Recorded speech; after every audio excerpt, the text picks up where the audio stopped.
धुळे तालुका police निरीक्षक अभिषेक पाटलांकडून वाहन चोरीचा गुन्हा उघडकीस। 7 लाख रुपयाच्या पिकअप वाहनासह माल हस्तगत।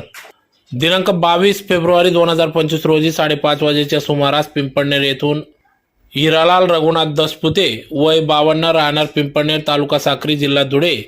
यांचे मालकीचे महिंद्रा पिकअप वाहन क्रमांक MH18 AA 5251 आणि त्यात ठेवलेले सोयाबीन खाद्य तेलाच्या भरलेल्या 8 लोखंडी टाक्या असे एकूण 7,08,800 रुपयाचा माल वाहन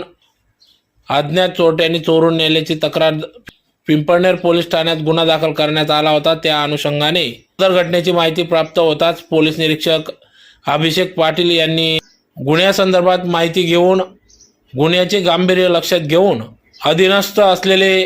पोलीस हवालदार Harshal Dhangar, police Naik Sandeep Shinde, police constable Ravindra Sonawane, Dheeraj Sangade, Rahul Deore, Pratik Desale यांना गुन्ह्याची माहिती सांगून गुन्ह्यातील चोरट्याची माहिती काढण्याचे आदेश केले। पोलीस अधीक्षक श्रीकांत दिवरे, अप्पर पोलीस अधीक्षक किशोर काडे, उपविभागीय पोलीस अधिकारी संजय बंबाडे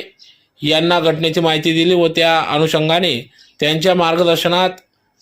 तपासाची चक्रे जलद गतीने फिरवून तपासाला गती देत अवघ्या 3 तासात संशयित आरिफ नूर मोहम्मद शेख वय 31 राहणार मौलवीगंज नॅशनल स्कूल जवळ धुळे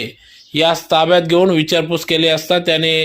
गुन्ह्याची कबुली दिली व चोरून आणलेले वाहनाचा बिलाडी ते जापी रोडवर अपघात केल्याचा निष्पन्न झाले। या कब्ज्यातून गुन्ह्यातील 5 लाख रुपयाची महिंद्रा पिकअप वाहन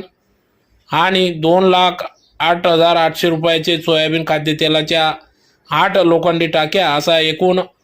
7,08,800 रुपयाचा मुद्देमाल हस्तगत करून पिंपळनेर पोलीस ठाण्यात हस्तांतरण करण्यात आले आहे।